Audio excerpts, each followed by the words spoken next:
نحمدہ ونصلی علی نبی الکریم اما بعد فقد قال اللہ تعالی فی القرآن العظیم وعاشروہن بالمعروف۔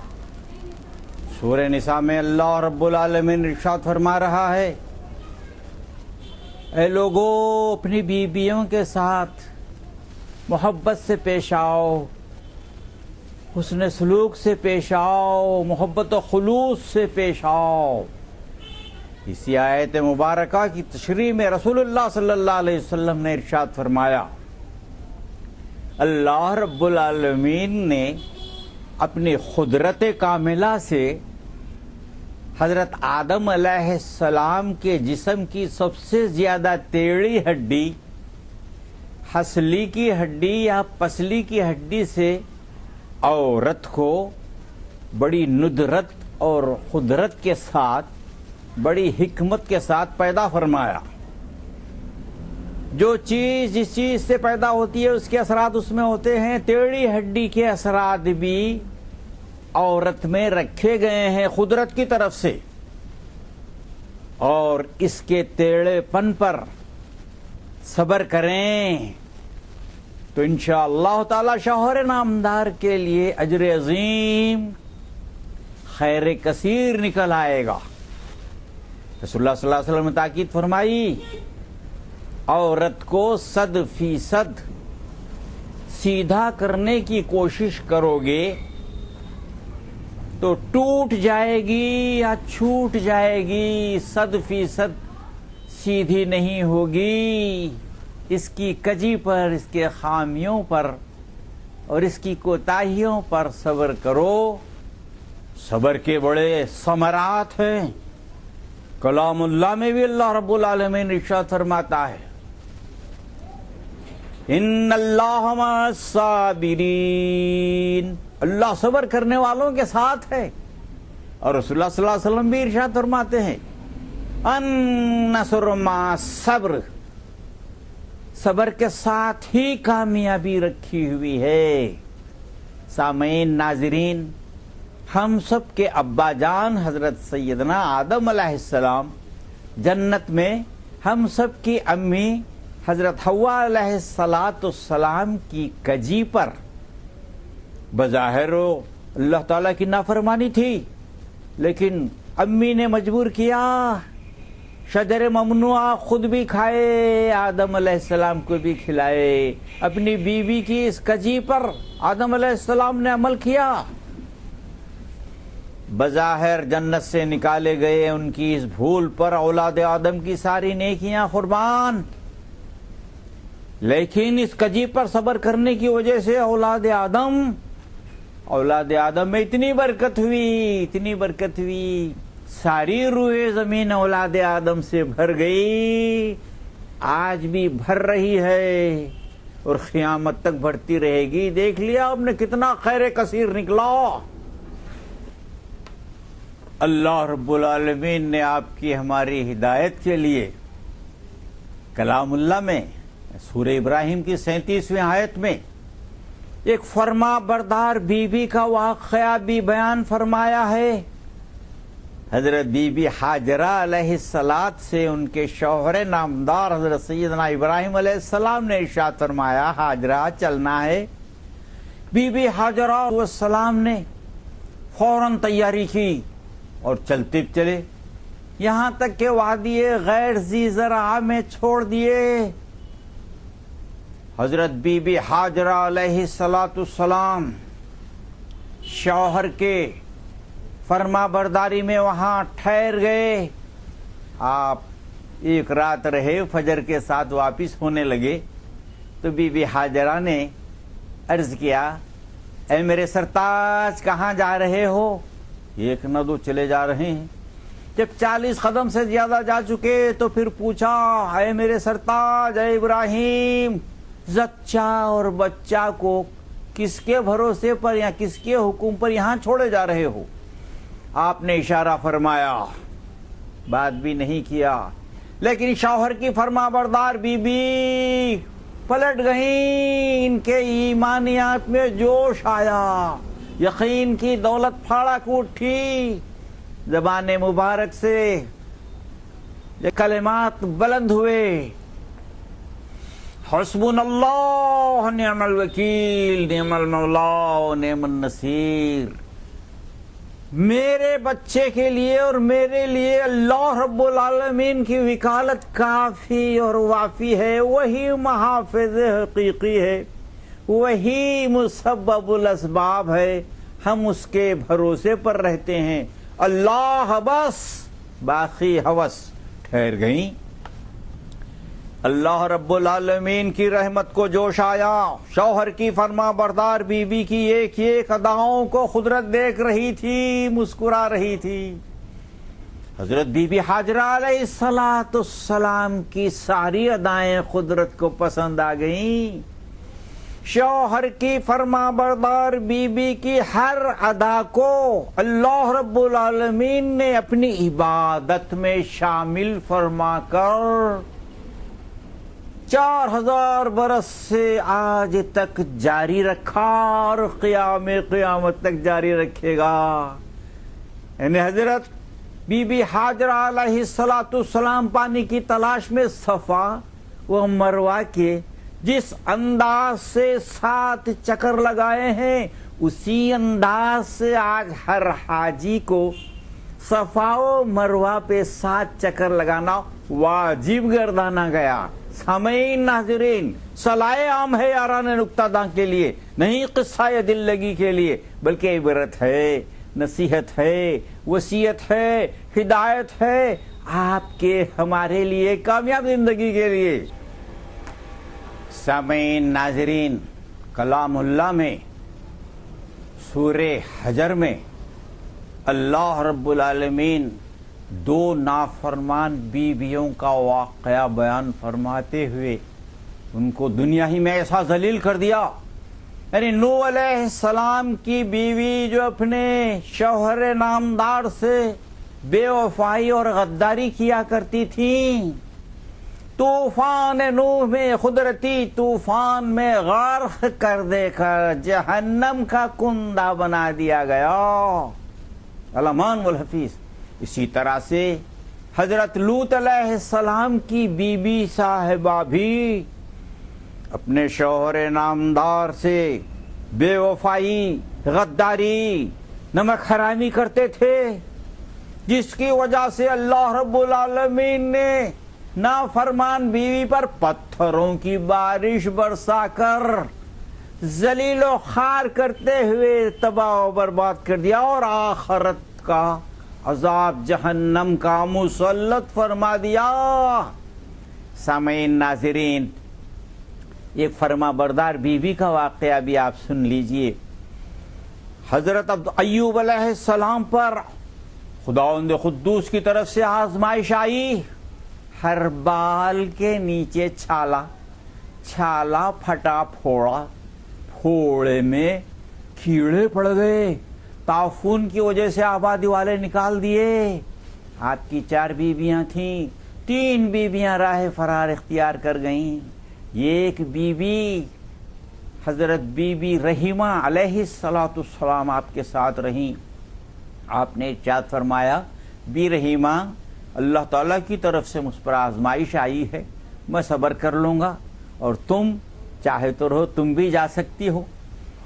بی بی رحیمہ علیہ السلام نے عرض کیا، ہے میرے سرتاج، جہاں میں راحت و آرام میں، عیش و عشرت میں، خوشحالی میں ساتھ رہی ہوں، مصیبت میں بھی ساتھ رہوں گی، خدمت گزار بن کر رہوں گی اور خدمت کرتے رہوں گی، مجھے اجازت دیجیے کہ میں آپ کی خدمت میں رہوں۔ آپ مسکرائے، اللہ کا شکر ادا کیا، اجازت دے دی۔ بی بی صاحبہ آپ کو ٹوکرے میں گھاس ڈال کر اس ٹوکرے میں بٹھا کر سر پر اٹھائے لیے پھرتے تھے۔ جب سونے کا وقت آتا تو جنگل میں کبھی گھاس کا بستر بناتے، جب گھاس کا بستر بھی تکلیف دہ ثابت ہوا تو راکھ کا بستر بنا کر پیروں کے پاس لکڑی گاڑ کر 2 شاخی لکڑی اس کے اوپر سے اپنی چوٹی چھوڑتے اور چوٹی پکڑ کر ایوب علیہ السلام کروٹ لیا کرتے تھے. کیا خدمت ہو رہی ہے, کیا خدمت ہو رہی ہے. اللہ رب العالمین نے شوہر کی فرما بردار بی بی, خدمت گزار بی بی سے خوش ہو کر غیبی مدد بھی بھیجا اور تعریف بھی فرمایا. آپ جانتے ہیں سورہ صاد کی 41 سے 44 آیات تک قرآن شریف میں آپ کی ہماری ہدایت کے لیے, آپ کی ہماری نصیحت کے لیے, آپ کی ہماری وصیت کے لیے, آپ کی ہماری رہبری کے لیے فرما بردار بی بی کا واقعہ لکھا ہوا ہے. سامعین, ناظرین, چلیے دربار رسالت میں آپ صلی اللہ علیہ وسلم میں ایک روز ام المومنین بی بی عائشہ صدیقہ رضی اللہ تعالی عنہا نے عرض کیا, یا رسول اللہ, جنت البقیع میں ہری بھری گھاس اٹھی ہوئی ہے اور اس میدان میں دوڑ کا کھیل کھیلنا چاہتی ہوں, آپ بھی میرے ساتھ کھیلنا مناسب ہوگا. رسول اللہ صلی اللہ علیہ وسلم نے ارشاد فرمایا, ضرور عائشہ, ہم بھی آپ کے ساتھ ضرور کھیلیں گے. رسول اللہ صلی اللہ علیہ وسلم ام المومنین بی بی عائشہ صدیقہ رضی اللہ تعالیٰ عنہ دونوں دوڑ لگا رہے ہیں. رسول اللہ صلی اللہ علیہ وسلم کبھی تیز ہو جاتے, کبھی عمدن سست ہو جاتے. اسی طرح سے جب منزل آخری آ گئی تو رسول اللہ صلی اللہ علیہ وسلم سست ہو گئے اور پھر بی بی عائشہ صدیقہ رضی اللہ تعالیٰ جو پورے زور لگا کر دوڑ رہی تھی آگے بڑھ گئے. بڑھتے ہی عرض کیا, یا رسول اللہ, دوڑ کے کھیل میں ہم تو آپ سے جیت گئے. رسول اللہ صلی اللہ علیہ وسلم مسکراتے ہوئے ارشاد فرمایا, عائشہ, تم کو جیتنا مبارک ہو. چونکہ ام المومنین پورا زور لگا کر دوڑ رہی تھی, جس کی وجہ سے پسینے میں شرابور ہو چکی تھیں اور پیشانی سے پانی کے قطرے کی طرح پسینے کے قطرے ٹپک رہے تھے. ارشاد فرمایا, اور اپنی بی بی صاحبہ کو خوش رکھنے کے لیے رسول اللہ صلی اللہ علیہ وسلم نے ارشاد فرمایا, عائشہ, تمہارے چہرے بشرے سے جو پسینے کے قطرے ٹپک رہے ہیں, مجھے ایسا معلوم ہو رہا ہے کہ آسمانی حور کے چہرے سے سانچے موتی گر رہے ہیں. یہ سننا ہی تھا. ام المومنین بی بی عائشہ صدیقہ رضی اللہ تعالیٰ عنہا ایک دم خوش ہو گئیں اور خوش ہو گئیں. سامعین, ناظرین, بیویوں کو خوش رکھنا شوہر نامدار کا فریضہ ہے اور پھر رسول اللہ صلی اللہ علیہ وسلم کی سنت ہے. اللہ رب العالمین نے بھی اپنے حبیب پاک صلی اللہ علیہ وسلم کی سیرت پاک پر عمل کرنے کے لیے قرآن شریف میں کھول کھول کر ارشاد فرمایا, لَقَدْ كَانَ لَكُمْ فِي رَسُولِ اللَّهِ أُسْوَةٌ حَسَنَةٌ. بعض جگہ فرمایا, مَن يُطِعِ اللَّهَ وَرَسُولَهُ فَقَدْ فَازَ فَوْزًا عَظِيمًا. جو اللہ کو راضی رکھنا چاہتا ہے, جو اللہ کی اطاعت کرے, رسول اللہ صلی اللہ علیہ وسلم کی اطاعت فرمائے. چلیے ہم آپ کو دربار فاروقی رضی اللہ تعالی عنہ میں لے چلتے ہیں. رسول اللہ صلی اللہ علیہ وسلم کے جانشین رات کی تاریکی میں رات کا آرام حرام کر کے گشت سے واپس تشریف لائے. ایک دم سست بیٹھے ہوئے ہیں, 2-2:30 بجے رات کا وقت ہے. آپ کی بیگم صاحبہ ام کلثوم رضی اللہ تعالی عنہا ارشاد فرماتی ہیں, اے میرے سرتاج, کچھ سست معلوم ہو رہے ہو. امیر المومنین نے ارشاد فرمایا, بی بی, ایک بہت بڑے ثواب کی چیز آئی ہے, اگر تم ہاں کہہ دو تو مجھے بڑی خوشی ہوں گی. آپ نے عرض کیا, اے میرے سرتاج, شوہر نامدار کی رضا اللہ تعالیٰ کی رضا. میں جانتی ہوں کہ شوہر کو خوش رکھنے والے بیویوں کے لیے آخرت میں جنت کے 8 دروازے کھل جائیں گے. میں ضرور آپ کو آپ کی خواہش پوری کرنا چاہتی ہوں, آپ کو خوش رکھنا چاہتی ہوں. ارشاد فرمایا, بی بی, گشت کے دوران یہ غریب مفلوق الحال پھٹی پرانی جھوپڑی میں یہ ایک حاملہ بی بی دردزے میں تڑپ رہی ہے. صاحب خانہ کے پاس کوئی پیسے نہیں ہے کہ دایا کو بلایا جائے. اگر تم چل کر دایا کا پاٹ ادا کر سکتی ہیں تو مجھے بڑی خوشی ہوں گی. آپ نے عرض کیا امیر المومنین میں نے دایا کے پارٹ سے واقفیت نہیں ہے، اگر حاملہ کو کچھ ہو گیا تو پھر آپ نے ارشاد فرمایا بی بی غم نہ کرو، کھانے پینے کی چیزیں ساتھ لے جائیں گے، ہری راسا بنا کر حاملہ کو پلا دو، اس کے بعد 2 رکعت نماز صلاۃ الحاجت ادا کرنے کے لیے مصلی بچھا دو، عطا کرو اور اللہ رب العالمین سے مدد مانگو مولا۔ حاملہ بی بی کی زچگی میں آسانی فرما، دعا کرو اللہ رب العالمین شاید سن لے ہماری دعاؤں کو۔ آپ یہ ارشاد فرماتے ہی بی بی صاحبہ تیار ہو گئیں، چادر میں ملبوس ہو گئیں۔ فاروق اعظم رضی اللہ تعالیٰ عنہ کھانے پینے، چولہا سلگانے، گھر میں روشن کرنے کا سارا سامان ایک ٹوکرے میں اٹھائے ہوئے، سر پر رکھے ہوئے، غریب کی خدمت کے لیے انسانی ہمدردی کے پیش رفت میں آدھی رات کو آرام حرام کر کے غریب کی جھوپڑی پہ پہنچے،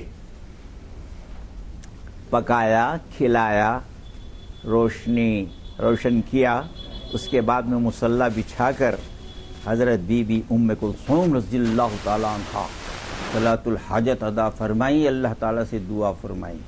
دعا کے ہاتھ نیچے گرنے نہیں پائے تھے کہ مسبب الاسباب کی رحمت میں جوش آ گیا۔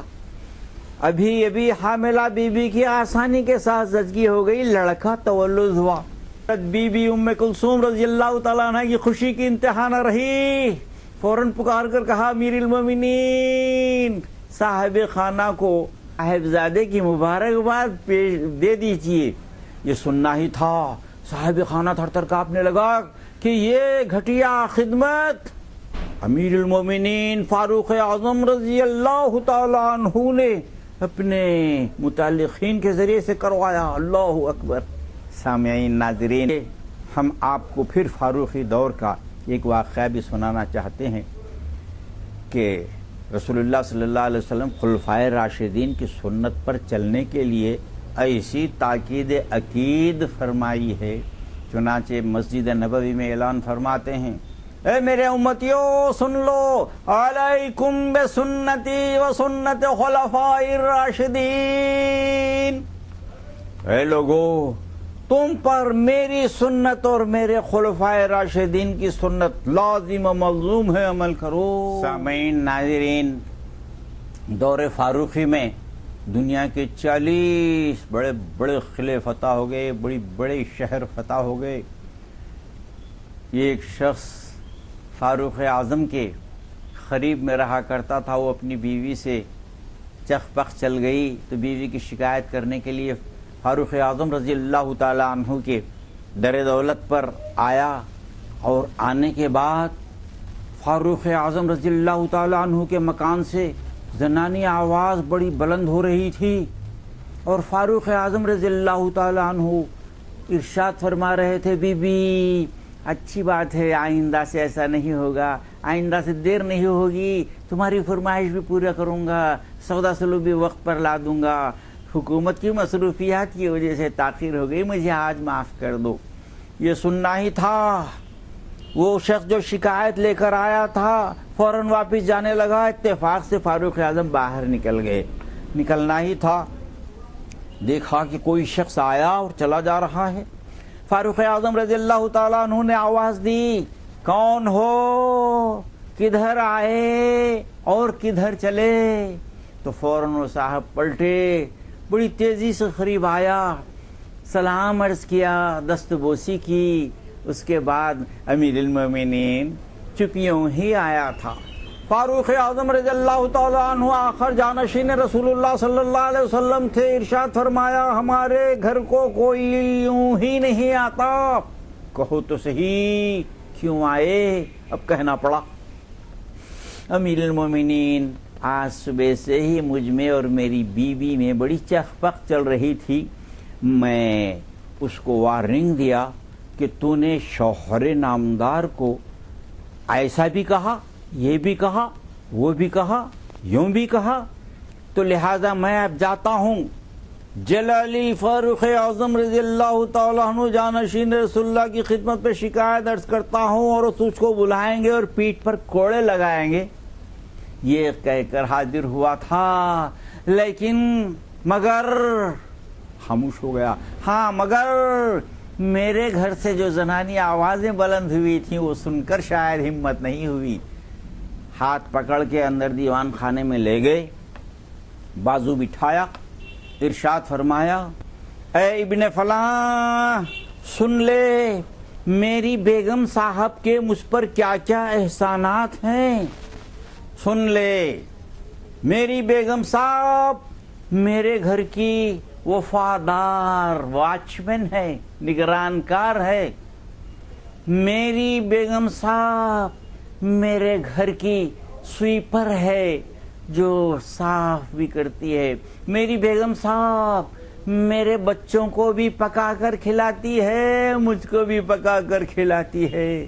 میری بیگم صاحب میرے کپڑے بھی صاف کرتی ہے، میرے بچوں کے کپڑے بھی صاف کرتی ہے. ایسے کئی احسانات کے باوجود یہ خاص احسان یہ بھی ہے کہ میری بیگم صاحب میری روح اور نفس کی تسکین کا باعث ہے.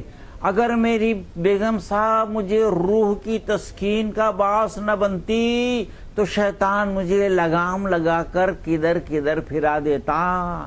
لہذا یہ تمام احسانات میری بیگم صاحب کے مجھ پر ہونے کے بعد اگر کبھی کبھار بیگم صاحب بڑبڑا لیں اور تو صبر کر لے تو کیا تیر مارا. لہذا فوراً جا اپنی بیگم صاحب کو سمجھا، جانتا ہے تو اللہ تعالیٰ کا حکم وَعَاشِرُوهُنَّ بِالْمَعْرُوفِ. اللہ رب العالمین نے تاکید فرما رہا ہے اپنی بیویوں کے ساتھ حسن سلوک سے پیش آؤ، محبت و خلوص سے پیش آؤ، جس قدر محبت کر سکتا ہے کر. اور پھر میرے آقا اپنے ہاتھ سے اپنے ملکہ کو کھلاتے تھے. میں بھی کھلاتا ہوں، تو بھی کھلا. محبت بڑھے گی، خلوص بڑھے گا، نفرت مٹے گی، محبت کا بول بالا ہوگا، تیرا خاندان پروان چڑھے گا. سامعین ناظرین، سیرت پاک پر عمل کیجئے، اپنی مشکل کو آپ حل کیجئے. گھر کو اگر جنت کا نمونہ بنانا ہے، شوہر اور بیوی شیر و شکر بن جانا چاہیے. وآخر دعوانا الحمدللہ رب العالمین.